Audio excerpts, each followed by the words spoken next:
Hi. Hi, Mary. Hi. How are you? I'm good. Nice to meet you. How are you doing? I'm good. I love the businesswoman special. You look good.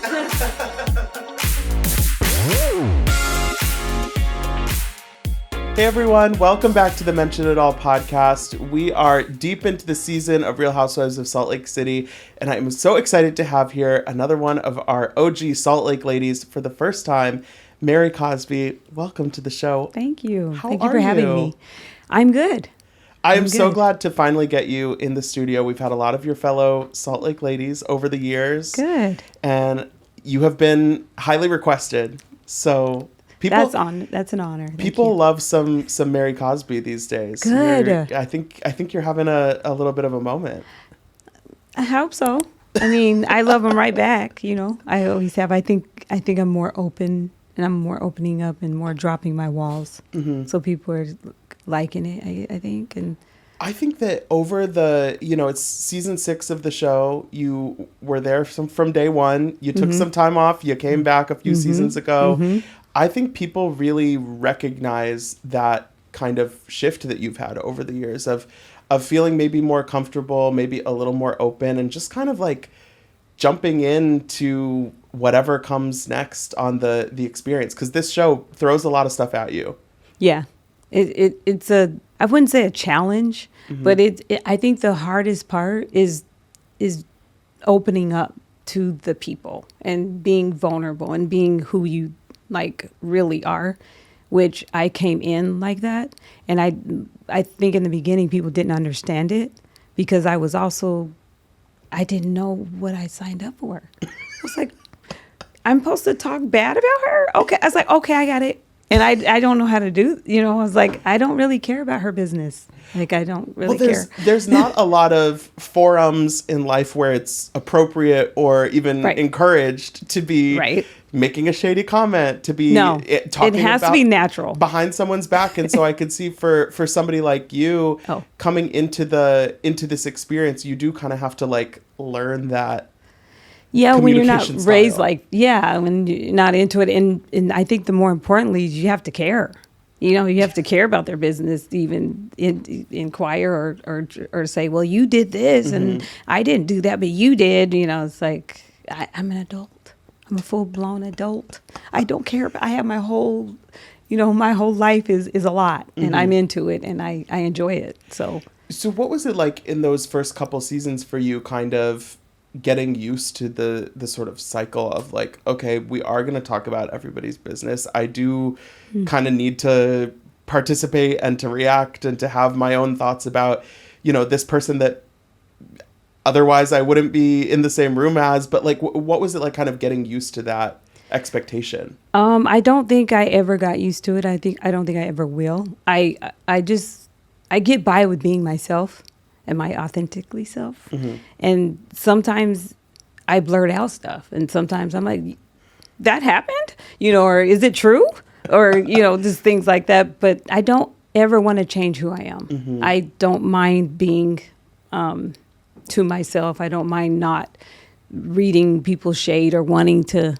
Well, I guess I do read shade. But I mean, it's not intentional. But I'm just being myself. And so that kind of falls, and as you see, even this season, as you see, I'm not really into the mix or into the heart of the nasty stuff. I got my own life going on, and I'm willing to open up, and I think being in that place, people are interested, and they think I have a lot to offer, which I don't know what's going on, but they like it. So I think some of your best moments are that kind of role in a group scene where there's so much commotion happening, there's so much chaos, and you're kind of like, what? Yeah. Is everyone okay? Yeah. Like, I think you have such a gift of facial expression and of just sort of like reacting to people. And I think that's part of what makes Housewives work really well when it is like, obviously there's whoever's involved in the, the argument or whatever, but also you have to have people reacting and weighing in and things. And I think you give good, give good reaction.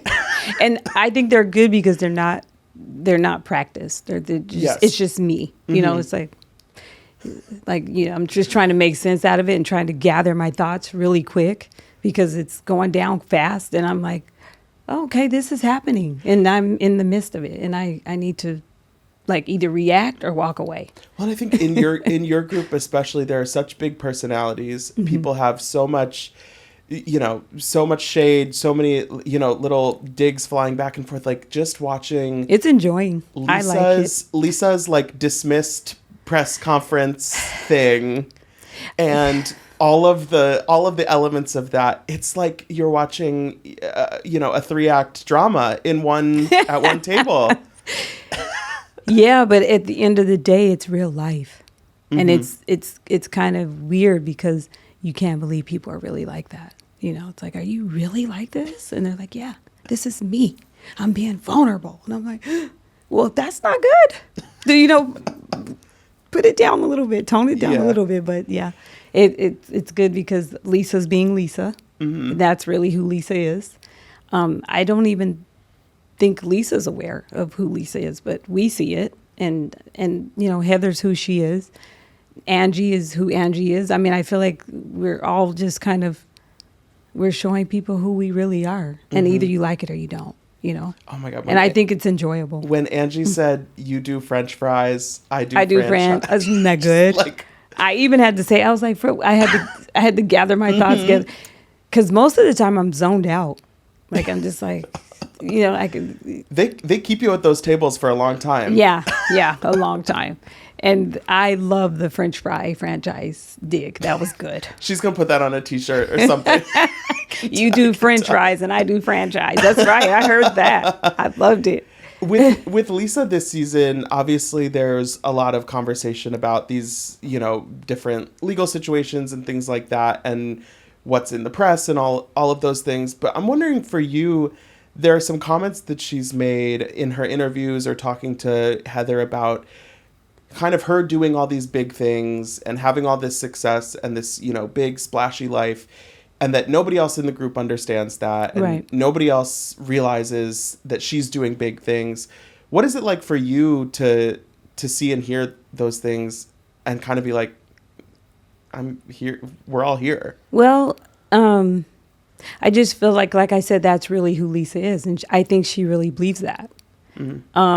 I mean, for me, it's okay. Like, because I don't think she sees herself. And, you know, we all have to evolve. We all have to be a better person and be a better person. And I don't think you can change until you see it. And if you don't see it, you're not planning on changing anytime soon. And I just think that's who she really is. Yeah. And she really believes that. For you, I mean, for you guys, for you and Lisa and Meredith and Heather and Whitney, you've been on this ride together now for a long time. You know, you've spent a lot of life experiences with them. You've traveled with them. You've done all of the crazy Bravo press stuff with them. At a certain point, like, you know, kind of what to expect from each person when you've had all of this experience with them. So maybe that makes it easier to kind of be like, well, Heather's going to be Heather. Right. You know, Meredith's going to be Meredith, and maybe we're getting along today, maybe we're not, but like, I believe in people. When people show you who they are, it's important to believe them. And I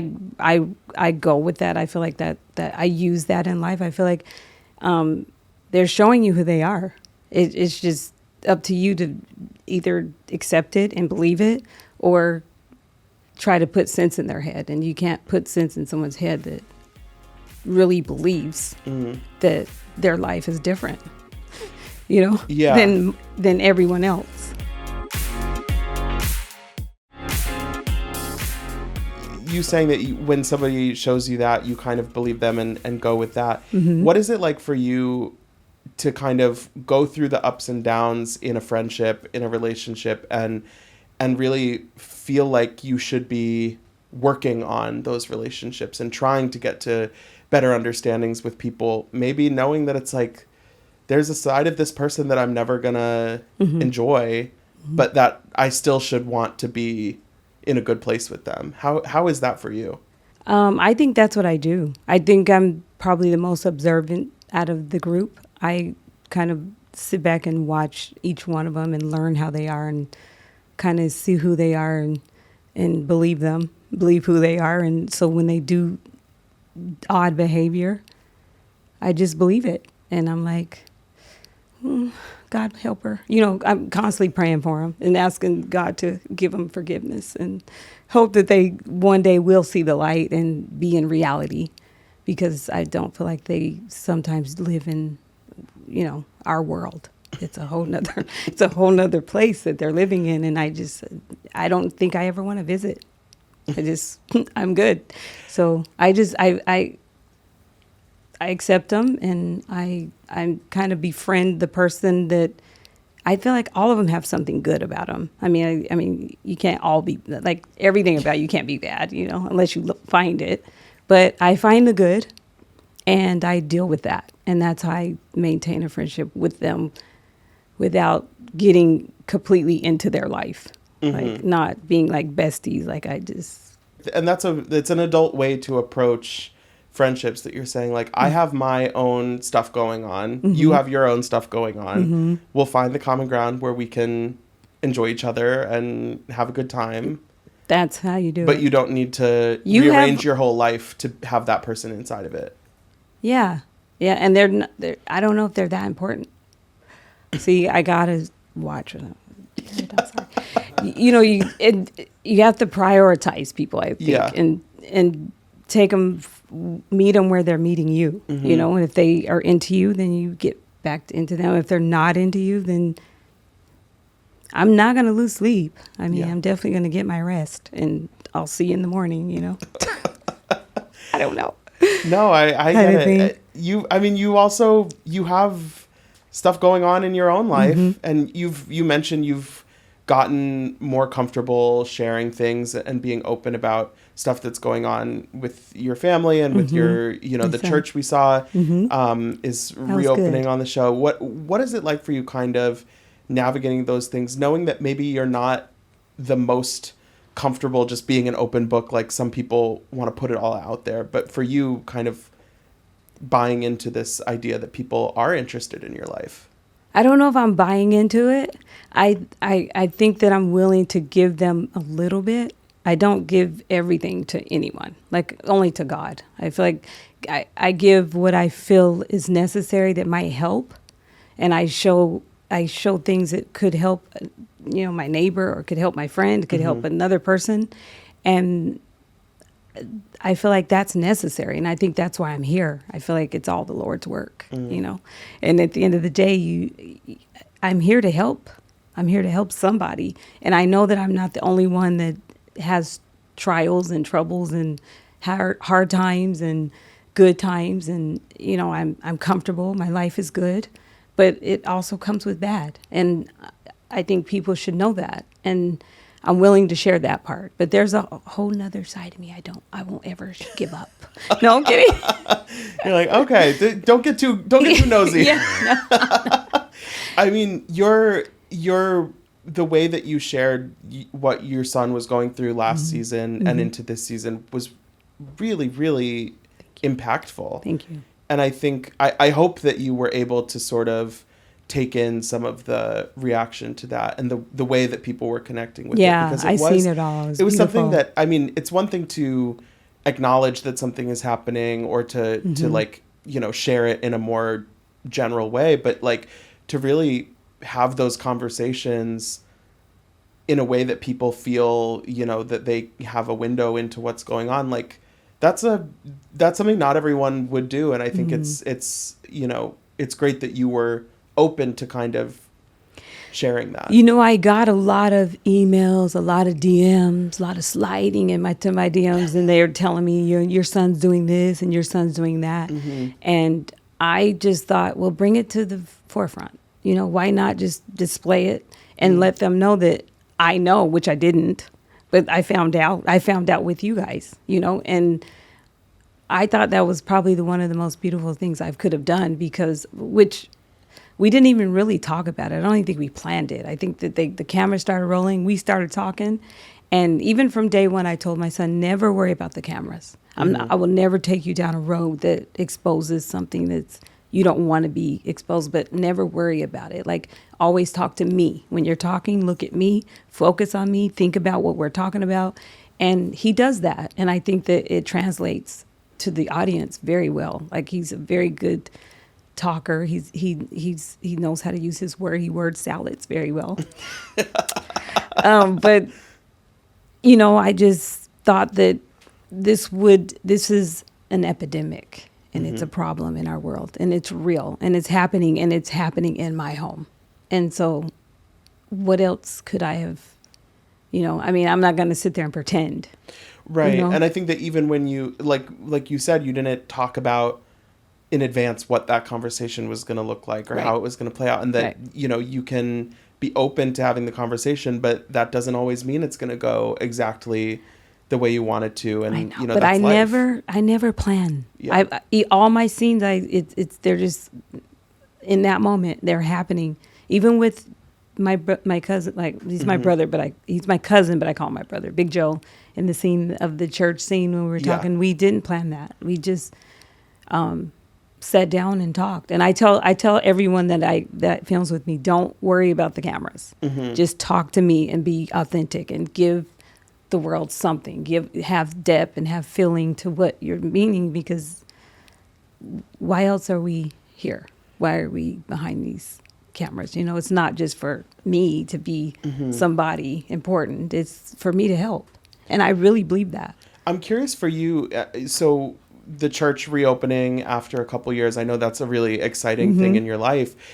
Knowing that in the past, people were, you know, trying to scrutinize or ask questions about that part of your life. Yeah. Were you hesitant at all to bring that back onto the show this season? Of course. Yeah, definitely hesitant and not sure. Now, that's something I wasn't sure about. That was something I kind of I needed to be encouraged. And I was. And, you know, I pray a lot. And I just thought to myself, if I put my son on national television, I definitely could put my church on there. So I made it make sense and went for it. Yeah. And here we are. Well, and I think that's something where obviously it's totally with your right to have certain things that you keep private, but that is such a big part of your life and your story that it makes sense if you're sharing this, you know, chapter in your life, that would be at least a small piece of it. I think everything happens in its time. And I think it was just the right time to open up that side of my church too, because I think it ties in with my life. Like, every 6 months I got something going on. It's like my mom died, you know, I had my son, my church, like, so it's like, I feel like every 6 months I go through a big trial or a big test. Yeah. And I share it with you guys. And I mean, it was really, I thought it was really, you know, fascinating to hear about your mother, and, you know, you guys had a complicated relationship, and I think so many people too can relate to that. And even in this group, we see Bronwyn on the same episode having her mom reminds me. I was gonna say her mom. I was like, she reminds me of my mom. Like, it sounds funny. Like your relationships with your mothers maybe had some parallels there. I really like her mom, though. I don't know if that. I really like the dynamic of her truth. I like that she's honest.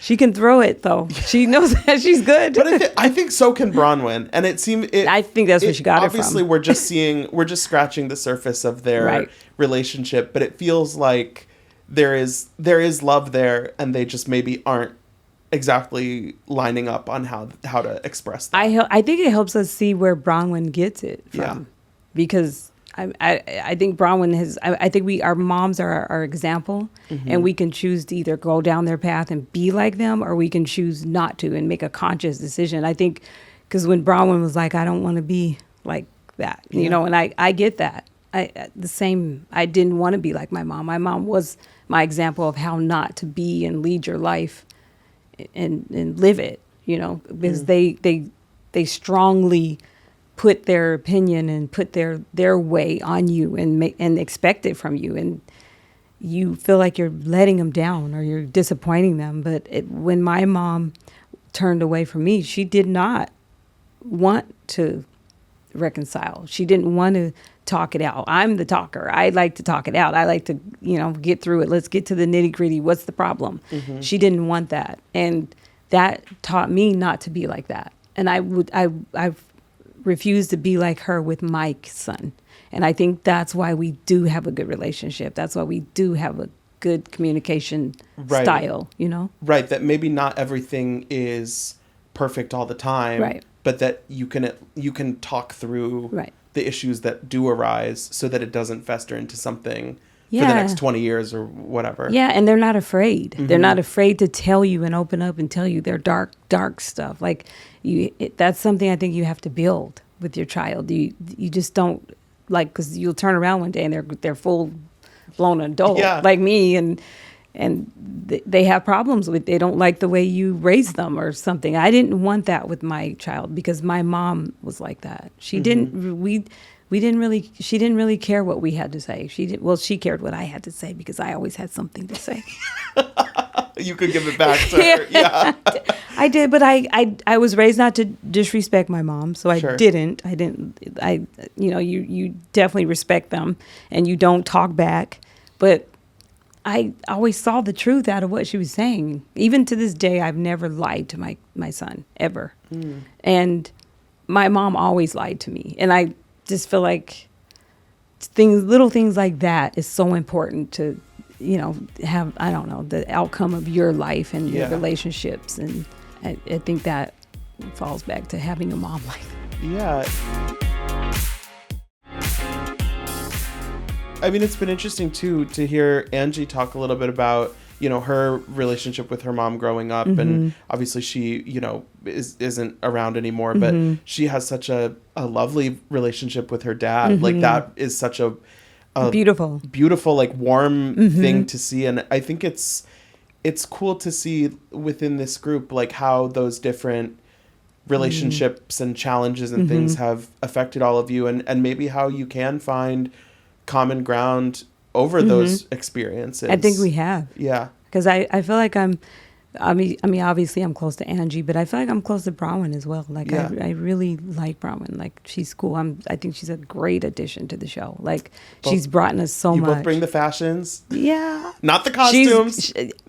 She's I don't know. She's better than me. Her fashion. She's like on a whole nother level. I'm not wearing duck shoes. Like, I'm not wearing any high heels that got ducks on the bottom. No, I'm not doing that.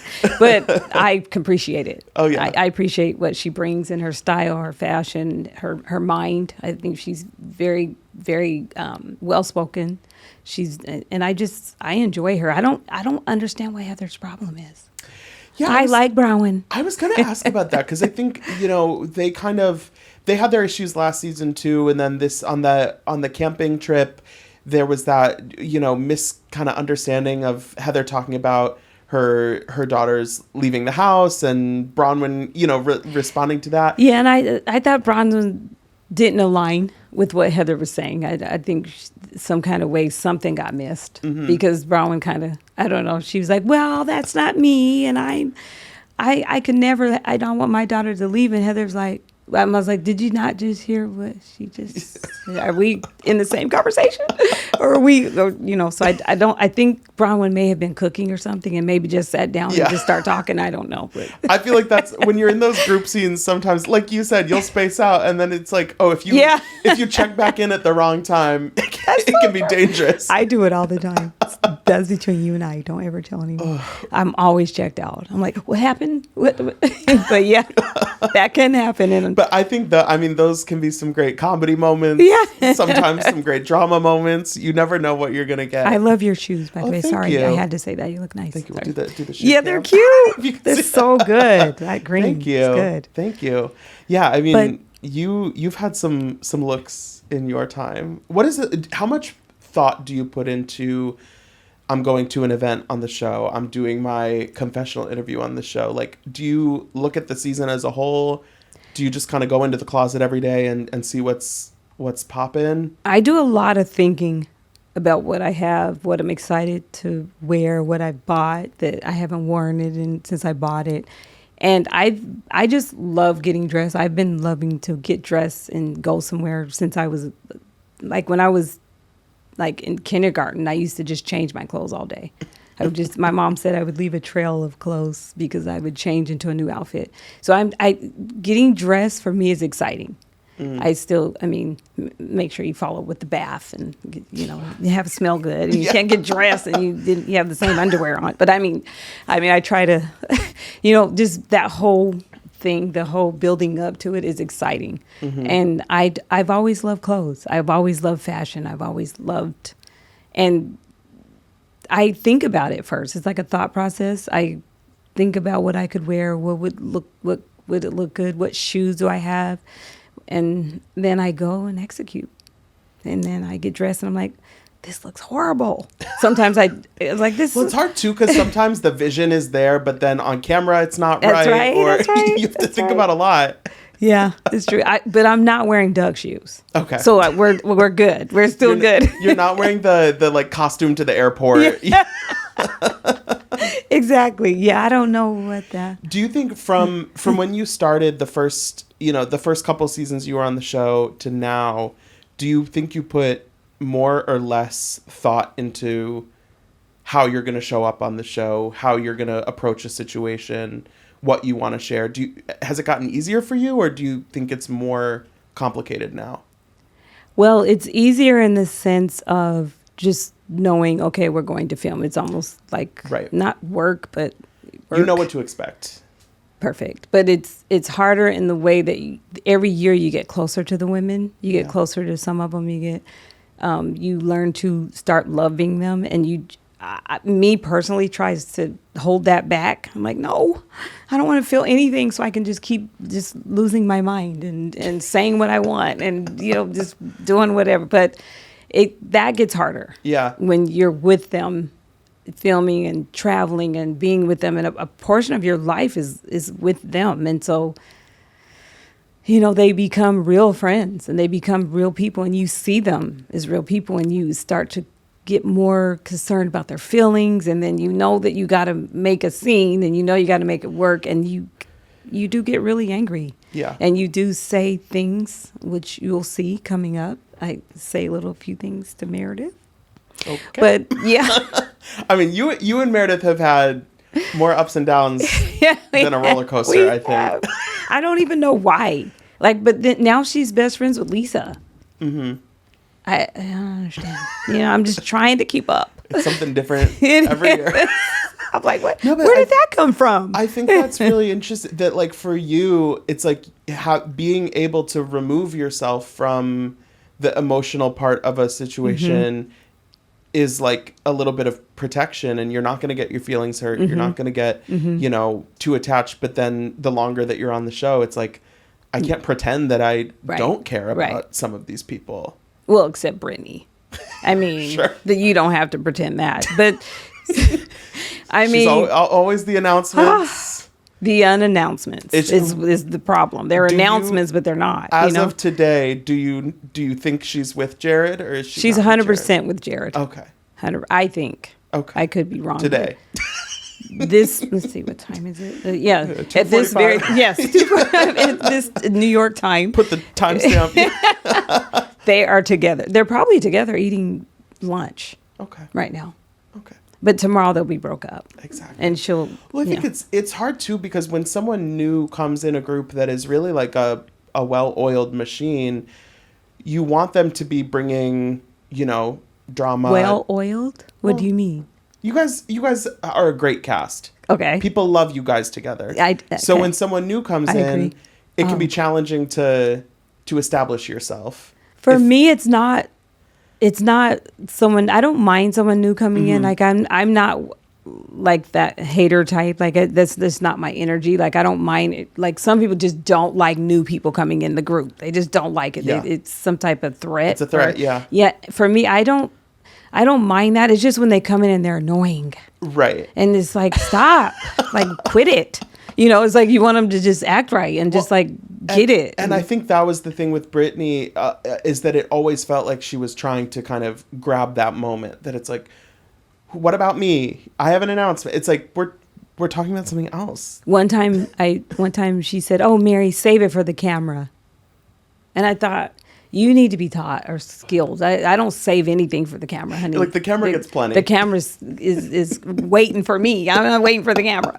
Yeah, and she has that mindset. And I thought, and I told her, I'm like, Brittany, you can't wait for the camera. You have to always be real. And just whatever comes up in that moment, just that's how you get, you wait for the camera. I say what I mean, and I mean what I say, and I'm saying that right now. And I think, it shows. In 6 seasons, people love this show so much. They love your group so much. I love it too. I think it's that good. But that type of passion and energy from the audience doesn't come from, oh, they're so ready when the cameras start, and you can tell they've been saving it all year. It's like, it's something new every time, but it's always, you can feel the energy that it is just kind of capturing whatever's happening in the moment. It's even, I feel like my scenes, even like with my son, I feel like I get touched. I feel it, it's like a feeling, and I feel like if I'm touched, then I'm touching somebody. And I think as long as you get, like with our show, you get touched, you get moved, you get invested, and you feel it. And I think it provokes those big reactions from people. They're laughing out loud. They're gasping. They're, they're texting their friends. They're posting the memes, debriefs, and need to talk about it. It's a show that really commands conversation. And that doesn't happen because people are over rehearsing or over planning. It's because of we're in the way moment. you guys are together. I feel like I brought that on. I brought that being real. I refuse. So. Some of those things that come out of your mouth, Mary, like little girl, just right. She was like, "Why do you keep calling me little girl?" I'm like, "Cause you are a little girl. Like everyone can see it." No, but maybe I realized though. I think I was the only one that saw her as a little girl. I don't think anyone else saw it because people took to it. They're like, little girl. Now it just kind of went out and went viral. So, but that stuff just happens, You don't see Whitney as a little girl, or no? I got where you were coming from. Okay, good. I think I understood. One of my favorite moments ever was when you had your Met Gala luncheon at Valters, and the champagne with the grape. You were talking about the heat wave with the grapes. 2003, Dom Perignon had a heat wave in France, and the heat was so bad it killed elderly and babies. 6,500 people died. I heard about this. But it produced the best grapes of all time. That's so sad, right? It's sad. I heard about it somewhere else. I was like reading a book or something. Yeah. And it was referencing that there was this heat wave in France. And I was like, where have I heard that before? Oh. It's Mary Cosby talking about the grapes. But Lisa, I'm not talking about gout. You know what I mean? I feel like I keep it legal. It's like I keep it clean. Oh my goodness! But it's still a sad story. But it's always something. Yeah, it is. Oh my! I think it gets worse. You keep us on our toes. I do. Let me tell you. And yeah. Well, I can't wait to see the rest of this season. You've given us a couple little tidbits. Where do you feel like season 6? Where does it kind of like stand of all the seasons you've done? Was it the most stressful one to film? Was it the most fun one to film? Kind of like, how do you picture the whole season? I think season 6 is a treat to the world. I think it's probably one of the best seasons we've ever done. And I think that you'll see that. You'll see that. It's just packed with just interesting, not fast forwarding this section or get to Mary's part. Okay, don't touch the remote. I think all of us did so good this year, like the entire cast. Including Brittany. She was an addition. You can say something nice about everyone. I can. I think I can. You can find the silver lining. I look for it hard though, but yes. I love it. Well, yeah, Mary, thank you so much for being here. I'm so glad we finally got to sit down, and I can't wait to see the rest of the season. The Eat, Drink, and Be Merry, that's a good tagline. Isn't that good? It's a good one. I wanted it last year too, but I got it this year. They listened. They did. They gave it to you. I love it. It's good. And it's real. It's true to who I am. Yes. I was surprised how people loved it too. The audience. It's simple. It's simple and it's clever, but it's true. Just right. Yeah. And I am there to eat and drink, you know, drink Dom Perignon and be me. Because I don't have the energy to be anyone else. And I don't have the energy to kiss butt. I don't have the energy to run around and try to like this person or be with the cool people. I don't have the strength. I just have to be myself. And that's we why wouldn't have it any other way. Okay. Thank you so much, Mary. Thank you for having me. Thanks, everyone, for watching. Don't forget to rate, review, subscribe. And until next time, be cool. Don't be all like uncool.